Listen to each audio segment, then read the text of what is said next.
오늘은 약한 자를 살피시는 하나님이라는 제목으로 창세기 26장 6절에서 16절 말씀 나누기 원합니다. 자녀를 주고 그 자녀를 통하여서 민족을 이루시겠다라고 하는 하나님의 언약이 더디 성취됨으로 인해서 사레의 마음속에 의심이 들었어요. 그래서 사레가 자기 여종인 하갈을 아브라함에게 넣어서 자신이 아브라함이 받은 그 언약 속에 들어가고자 하는 인간적인 생각을 해내게 됩니다. 그것은 하나님의 약속을 기다리지 못하고 완벽하게 신뢰하지 못했던 그의 실수였죠. 바로 그 실수로 인해서 자기의 남편을 애굽인에게 내어주는 이런 결과를 초래하게 되죠. 여기에서 대조되는 것이 있어요. 오늘 대조되는 두 가지씩을 쭉 살피면서 이렇게 말씀을 이끌어갈 텐데, 먼저 12장에서 아브라함이 기근을 피해서 가나안 땅에서 애굽으로 갔을 때에 자기가 살아남기 위해서 아내 사레를 자기의 동생이라고 속이잖아요. 그랬다가 애굽 왕에게 아내를 넘겨주게 되잖아요. 그때도 아브라함은 믿음이 연약해졌단 말이에요. 아브라함을 통해서 자녀를 주고 그 자녀를 통해서 큰 민족을 이루겠다고 약속을 하셨으면 아브라함은 절대로 죽지 않는단 말이죠. 근데 아브라함이 자신이 죽을 것이라고 하는 것을 걱정했단 말이죠. 바로 그 불신앙이 무엇을 낳냐면 애굽 왕에게 아내를 넘겨주는 모습으로 표현됐단 말이에요. 그런데 이번에는 사레가 불신앙을 가졌어요. 하나님을 언약을 주셨기 때문에 기대하고 사모하면서 기다리면 얼마 되지 않아서 이제 아들을 갖게 될 거란 말이죠. 그런데 이것을 믿지 못하였기 때문에 14년이나 아들을 받는 것을 유보되었다. 우리가 이렇게 볼 수가 있는 거예요. 하나님께서 나타나셔서 약속을 주셨는데 고작 1년을 못 기다리고 발을 동동 구르면서 인간의 꼼수를 냈단 말이죠. 바로 그 불신앙 때문에 약속이 유보될 뿐만 아니라 애굽인인 하갈에게 남편을 내어준 그런 결과를 나타내게 돼버렸다는 겁니다. 애굽 왕한테 아내를 넘겨준 아브람과 애굽인에게 남편을 넘겨준 사례가 대조가 되고 있는 거예요. 물론 장이 여러 장 지나서 펼쳐지고 있는 일이지만 이게 서로 대조되면서 하나님이 백성에게 약속을 주고 언약을 줬는데 이것을 기다리지 못하면 이것은 결국 자기 것을 남에게 넘겨주게 되는 결과를 초래한다라고 하는 경고를 지금 보여주고 있는 겁니다. 아이를 갖게 된 후로부터 여주인인 사레의 언약을 훔치려고 하는 사람이 등장을 하죠. 하갈이죠. 하갈은 여종이었어요. 몸종이었어요. 자기도 아브라함이 받은 언약 안에 사레처럼 들어가고 싶었을 거란 말이죠. 맨 처음 사레가 아브라함에게 들어가서 내 아이를 낳아다오라고 명령하였을 때 하갈은 내가 여주인의 자리를 차지해야겠다 이런 생각을 갖진 않았을 거예요. 그러나 막상 이제 아이를 갖게 되고 보니까 이 아이는 내 아이라는 거죠. 내 아이니까 내가 아브라함의 언약 안으로 들어가야 되는 거 아닌가. 아이를 낳아준 것은 내가 아닌가. 축복의 중심에 서야 되는 것은 하나님이 축복해서 아이를 갖게 한 내가 아닌가라고 하는 생각을 하게 된 거죠. 사례는 아이를 갖지 못했기 때문에 저주 아래 있는 자고 나는 아이를 가졌기 때문에 하나님의 축복은 나를 위해서 쏟아지고 있는 건데 내가 왜 이 아이를 사례한테 줘야 되지? 라고 하는 생각을 하게 된 겁니다. 그래서 이제 사례를 멸시하게 된 거죠. 그랬더니 사례가 남편인 아브람을 탓하면서 이것이 당신 책임이다 이렇게 책임을 돌려버리잖아요. 그리고 또한 하나님한테도 책임을 돌려버린다는 거죠. 16장에서 주도권은 누가 가지고 있어요? 사례가 가지고 있는 거예요. 근데 사례가 주도권을 가지고 있으면서 여러 가지 실수를 하는 거예요. 첫 번째는 나에게 아이를 갖지 못하게 하시는 하나님에 대한 불평이었어요. 하나님이 나에게 수태하지 못하게 하셨으므로 내가 내 뜻대로 내 생각을 펼치겠다라는 판단을 하게 된 거죠. 이게 첫 번째 실수였죠.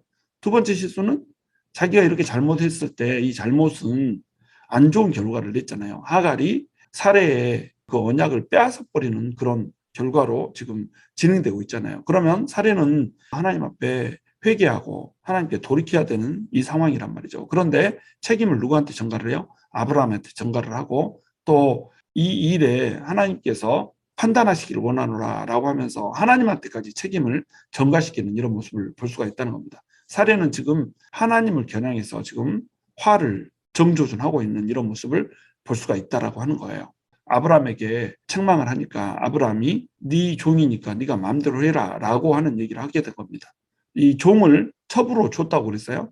첩으로 줬는데 아이를 낳게 되면 이건 이제 종이지만 첩이 된단 말이에요. 그런데 아브라함은 한 번 하갈을 받아들였는데 이것을 다시 사례의 종이라고 하는 옛 신분으로 돌려버린단 말이죠. 네 종이니까 네가 알아서 해라. 이렇게 해서 인간적인 방법으로 사례의 마음을 달래려고 했다는 거죠. 그러면 사례의 분이 사겨질 거라고 이제 생각을 했겠죠. 아내 편을 들었으니까 아내가 분이 풀려질 거라고 생각을 했는데 사례가 분이 풀려지지가 않은 거예요. 분노와 증오와 거기에 시기심까지 이제 불붙었을 거 아니에요. 나는 75세가 될 때까지 아이를 못 가졌는데 단 한 번 들어가더니 아이를 가져버리고 하나님의 축복의 상징인 아이를 지금 하갈이 품고 있는 거, 이게 이제 시기가 날 거 아니에요.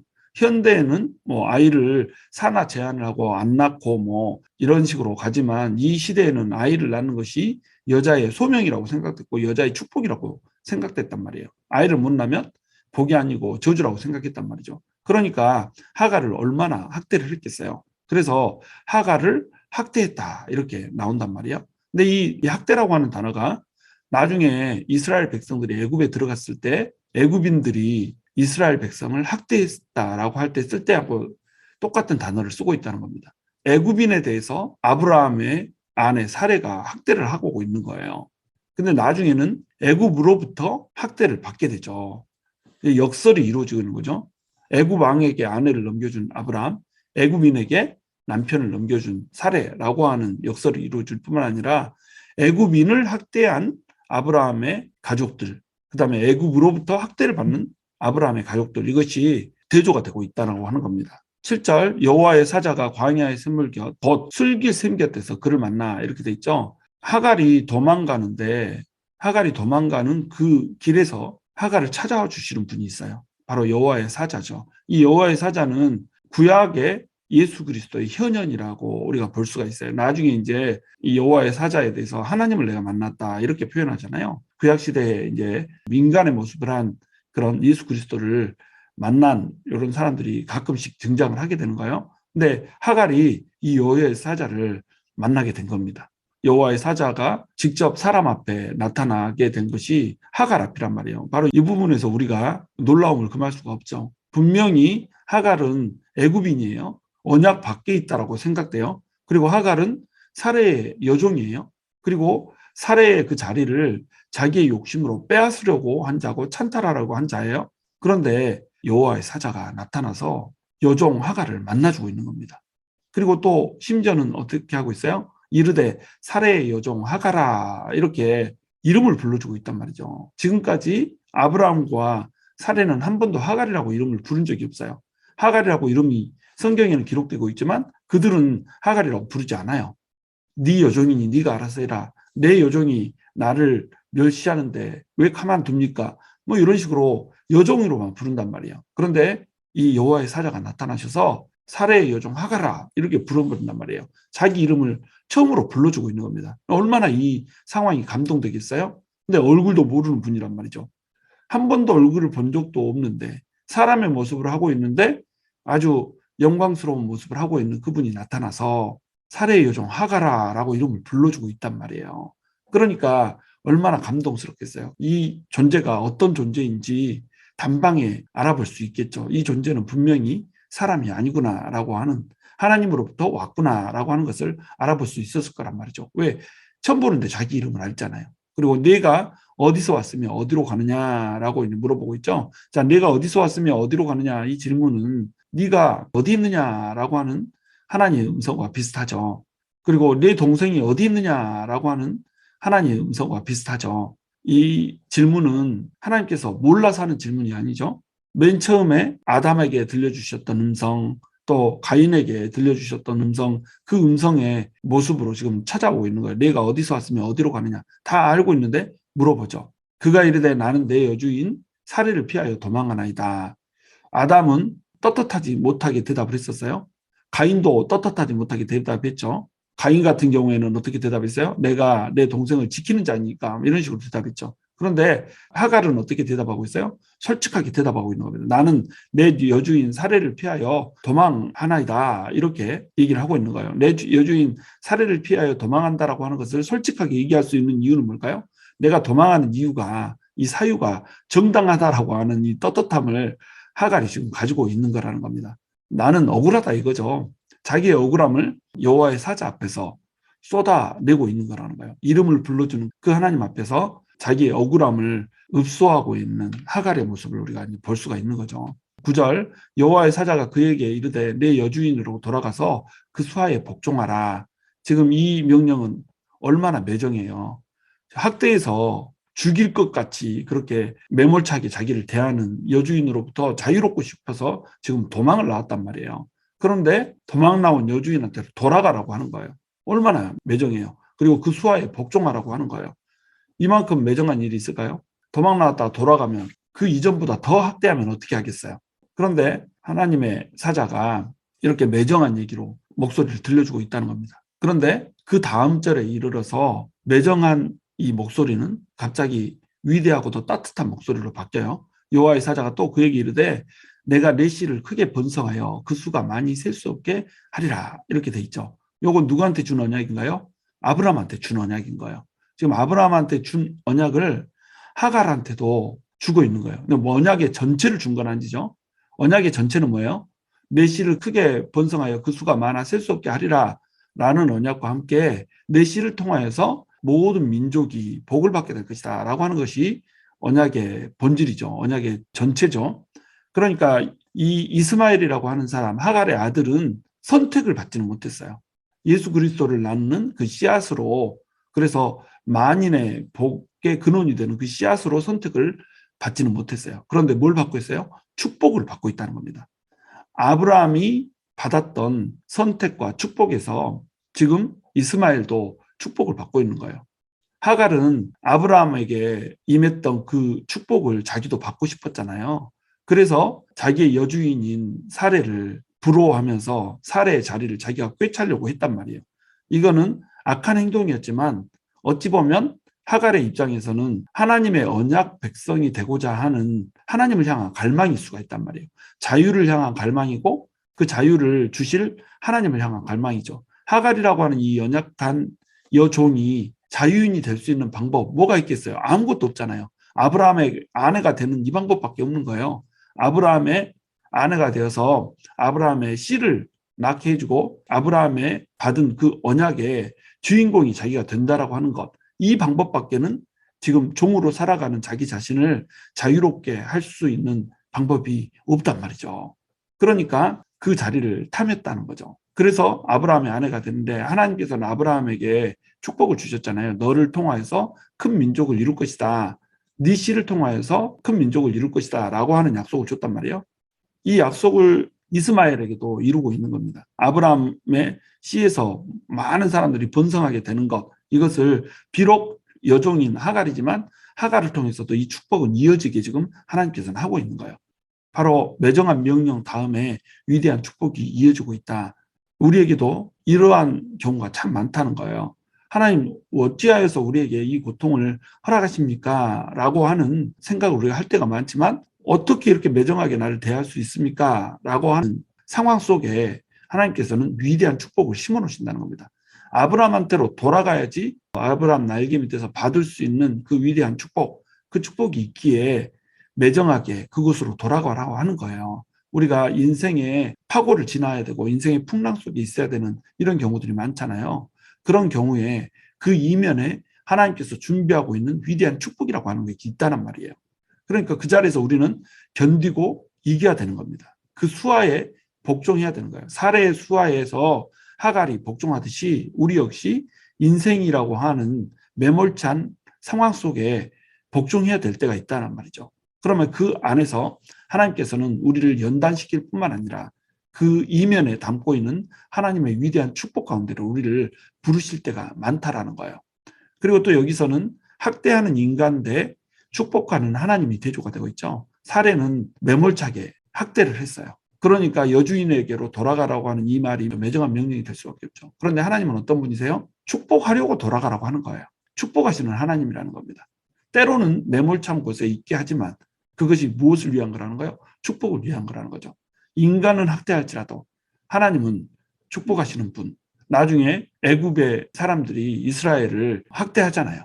인간을 학대하는데 하나님은 어때요? 축복한단 말이에요. 그 400년의 객살이를 통하여서 하나님께서는 하나님의 백성답게 그들을 만들어내고 결국 그 하나님의 백성들을 자유롭게 이끄셔서 하나님의 언약을 이루시잖아요.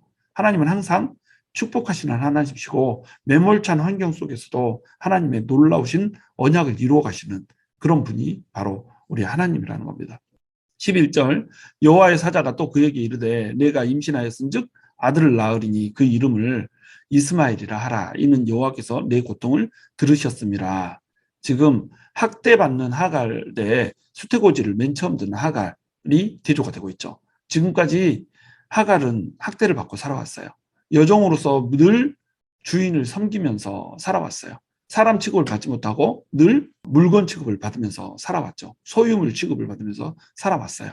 아이를 가진 이유는 여주인인 사례에게 엄청난 학대, 거의 죽을 것 같다라고 하는 학대를 받으면서 살아왔죠. 그런데 이 하갈이 지금 놀랍게도 수태고지를 맨 처음 들은 장면이 등장하고 있는 거예요. 이 하갈이 맨 처음 여호와의 사자를 만나는 놀라운 은혜를 지금 맛보고 있는 겁니다. 연약한 하갈, 고통받는 하갈, 학대받는 하갈을 하나님께서 얼마나 지금 아끼고 있는가, 이것을 우리가 볼 수 있는 거예요. 하갈은 애굽 사람이잖아요. 애굽 사람이라고 하나님이 사랑하지 않는 것이 아니라는 거죠. 또 여종이잖아요. 여종이라고 하나님이 사랑하지 않는 것이 아니라는 겁니다. 그래서 이 수태고지를 맨 처음 듣는 그 자리에 하갈이 서게 되는 거예요. 사례보다 오히려 먼저 아브라함이 받았던 축복의 음성을 먼저 듣잖아요. 네가 임신하였은즉 아들을 낳으리니 그 이름을 이스마엘이라 하라. 이거 어디서 많이 들은 말 아니세요? 요거 예수님 나오게 할 때도 똑같이 이렇게 말씀하셨잖아요. 마리아에게 나타나셔서 아들을 낳으리니 그 이름을 예수라 하라. 그 음성을 똑같이 들려주셨단 말이죠. 근데 이 비슷한 음성을 누가 제일 먼저 들어요?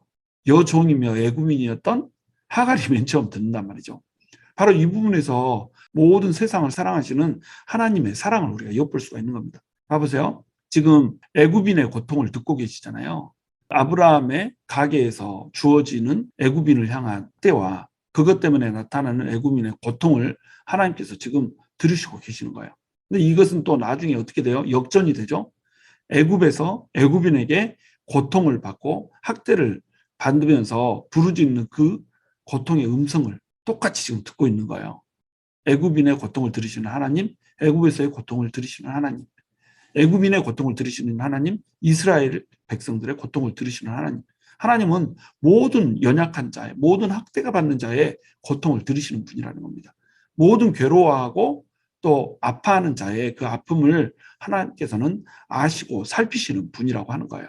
바로 그 하나님이시기에 학대받는 하갈에게 맨 처음 수태고지를 듣게 되는 그 영광을 지금 하나님께서는 허락하고 계신다는 거죠.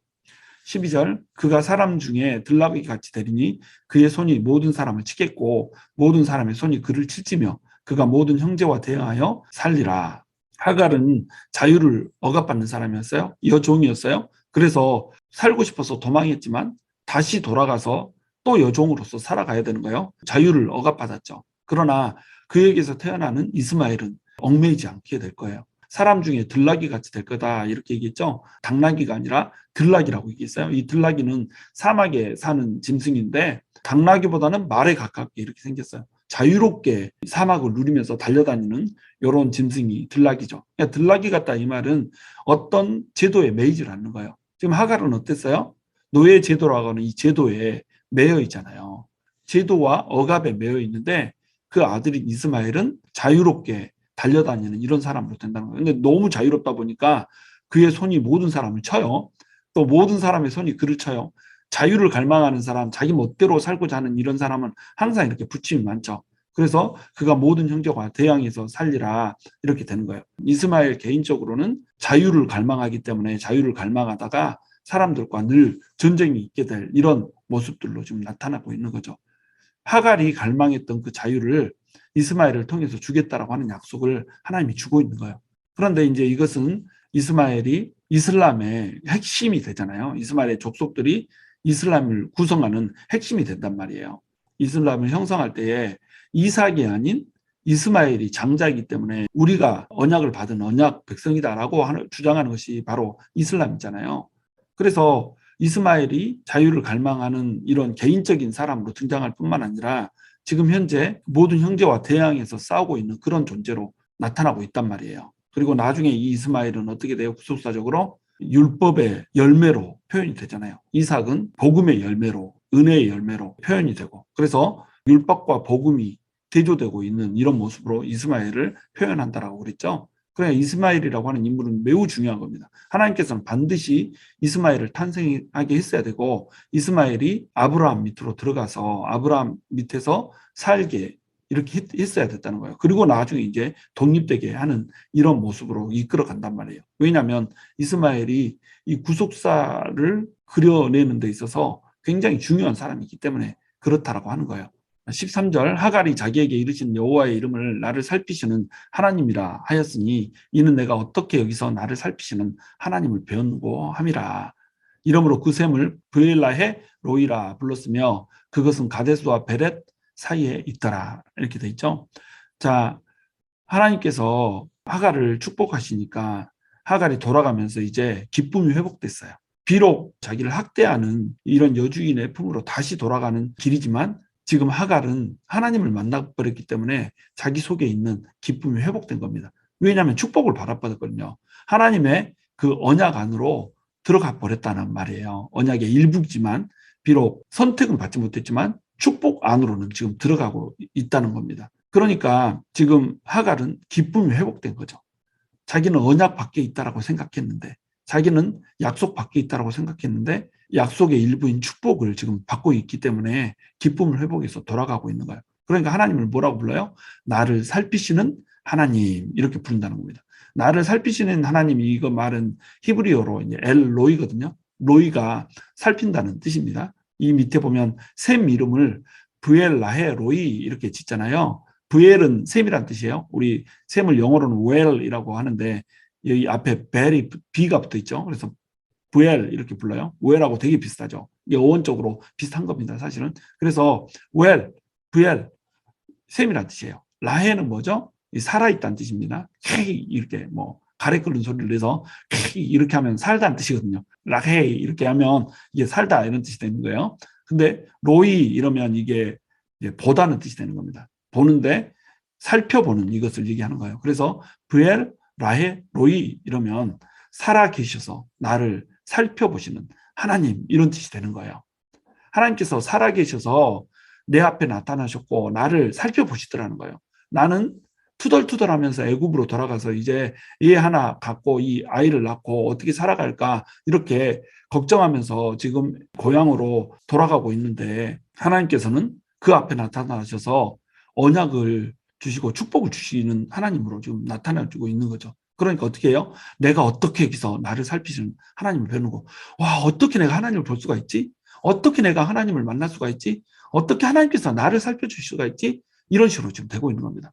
여러분, 이런 은혜가 우리 가운데 있기를 축원합니다. 내가 어떻게 하나님을 만났지? 이 상황에서 도무지 구원이 임하지 않을 것 같은, 도무지 예측하지 못했던 이 상황에서 어떻게 하나님을 내가 배웠지? 어떻게 살아 계셔서 살펴보시는 그 하나님을 내가 만날 수가 있었지? 라고 하는 감동이 우리 안에 있기를 바라요. 이런 감동이 우리 성도들의 삶 가운데 넘쳐나기를 축원합니다. 지금 하나님께서는 애굽인인 하갈에게 나타나셨어요. 하갈을 살피셔요. 근데 이 하갈을 살피시는, 애굽인을 살피시는 이 하나님은 나중에 출애굽 직전에 이스라엘 백성을 살피시는 하나님으로 나타난단 말이에요. 그래서 애굽인의 하나님과 히브리인의 하나님이 대조되고 있는 겁니다. 하나님께서는 애굽인에게도 엘로이의 하나님이고 살피시는 하나님이고 또 히브리인에게도 엘로이의 하나님이라는 거예요. 하나님은 우리를 살피시고 감찰하시는 분이십니다. 학대받고 연약한 자를 살피시고 돌보시는 분이 우리 하나님이라는 거예요. 그래서 이 셈을 뭐라고 불러요? 브엘, 라헤, 로이 이렇게 부른다는 겁니다. 살아계셔서 나를 살피시는 그분의 셈이라는 뜻이라는 거예요. 여러분, 이 브엘, 라헤, 로이의 은혜가 우리한테도 임해야 된다는 거예요. 우리는 이 셈을 우리의 삶 가운데 파야 되는 겁니다. 그래서 하갈이 애굽으로 도망을 갈 때에 셈이라고 하는 표현을 그래서 해놓은 겁니다. 바로 이 셈이 하나님이 나타나서 만나주는 하나님, 브엘, 라헤, 로이라고 하는 셈이 될 거기 때문에 우리는 항상 이 은혜의 셈이 필요하거든요. 하나님께서 살아계셔서 살펴주신 이 셈이 우리 인생에서 늘 필요하다는 겁니다. 우리의 목마름을 채우시고 우리의 갈증을 채우시는 그 하나님을 브엘라의 로이에서 우리는 만나야 된다라는 겁니다.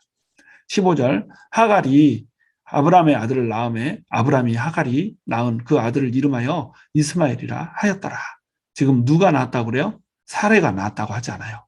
사레가 하갈을 무릎에 놓고 아들을 낳았다 이렇게 표현하지 않고 하갈이 아브라함의 아들을 낳았다라고 이렇게 표현하고 있는 거예요. 하갈이 지금 이스마엘의 어머니로 나타나고 있는 겁니다. 사레가 꿈꿨던 그 상황이 벌어지지가 않고 있는 거예요. 분명히 사레가 낳아야 되는데 하갈이 낳았다라고 이렇게 얘기하고 있죠. 바로 여기에서 이제 우리가 뭘 대조되고 있음을 볼 수가 있어요. 조급했던 사레. 그러나 그 뜻이 이루어지지 않고 오히려 14년이나 유보된 언약, 이것이 대조가 되고 있는 것을 볼 수가 있는 거예요. 우리가 조급하게 행하잖아요. 그러면 빼앗겨요.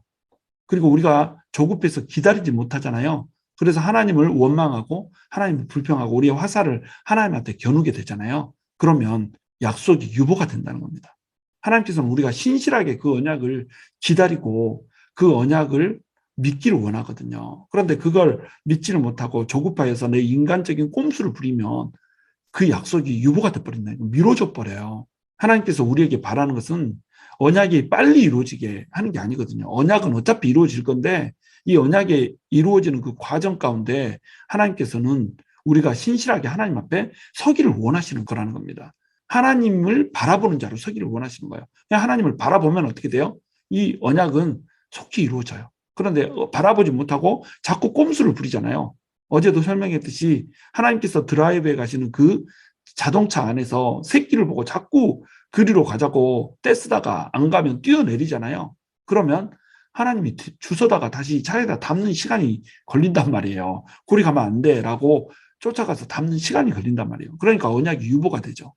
14년이나 언약이 유보가 되잖아요. 16절에 보시면 이스마엘을 낳았을 때 아브라함이 나이가 86세였더라. 나이를 이제 밝혀주고 있잖아요. 86세에 지금 이스마엘이 아이를 낳았는데 이로부터 14년이 걸려서 아이들을 낳아야 되잖아요. 그렇죠? 이로부터 14년이나 걸려서 아브라함 100세, 사레 90세에 아들을 이제 낳게 되는 이런 결과를 초래한다는 겁니다. 자, 그러나 하나님께서는 여기에서 또 한 가지 사레를 향한 뜻을 숨겨놓고 있어요. 숨겨진 사례를 향한 뜻이 있다는 겁니다. 자, 여기서 하갈이 아들을 낳았다 이렇게 표현해 놓은 것은 사례를 향하여서 마치 안 좋은 음성처럼 들려요. 겉보기에 그래요. 사례가 조급하게 판단했던 이것이 오히려 사례의 언약을 빼앗길 뻔한 이런 상황으로 됐다라고 하는 것, 이것처럼 이렇게 겉보기에 보인단 말이에요. 그런데 하갈이 아들을 낳았다 이렇게 표현해 놓은 이 속에는 뭐가 들어있냐면 사례가 아들을 낳게 될 거라고 하는 말이 지금 암시되어 있다는 겁니다.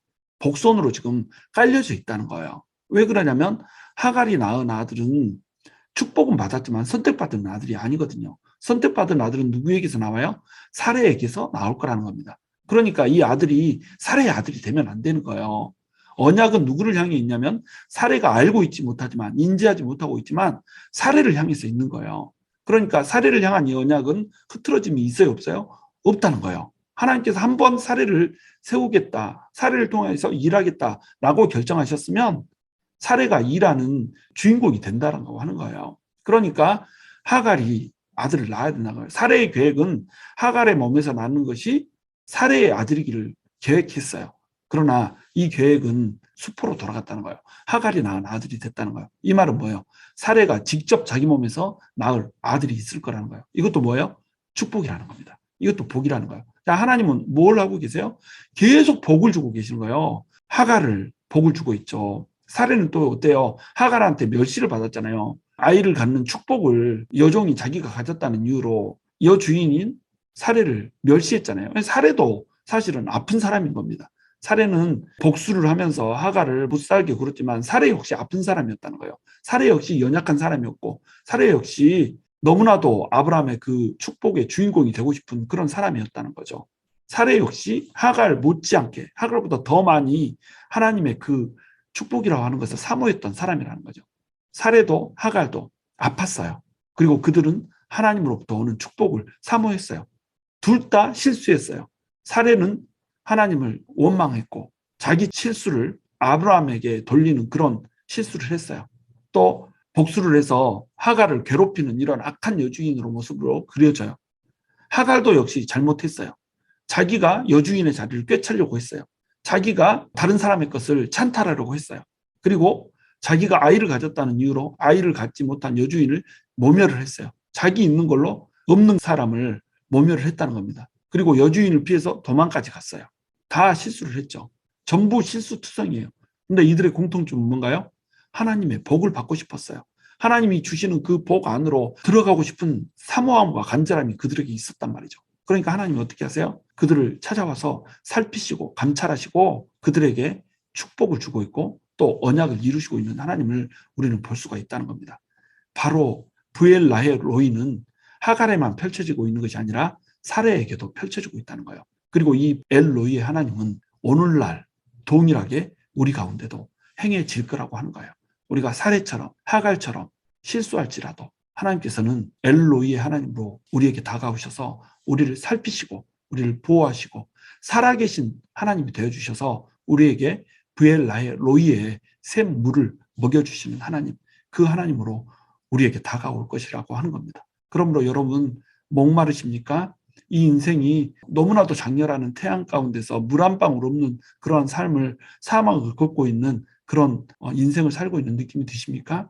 하나님을 찾으십시오. 하나님의 복을 사모하십시오. 실수해도 괜찮습니다. 넘어져도 괜찮아요. 일어나서 다시 하나님을 바라보십시오. 하나님을 온전히 사모하고 바라보십시오. 그러면 살아계신 하나님이 브엘라의 로이의 그 샘을 우리에게 주시면서 살피시는 하나님으로 우리에게 다가오실 거예요. 엘로이의 하나님, 살피시는 하나님, 우리를 늘 바라보시는 그 하나님으로 우리에게 다가오게 될 것입니다. 하나님을 사모함으로 엘로이의 하나님을 만나게 되시기를 주님의 이름으로 축원합니다.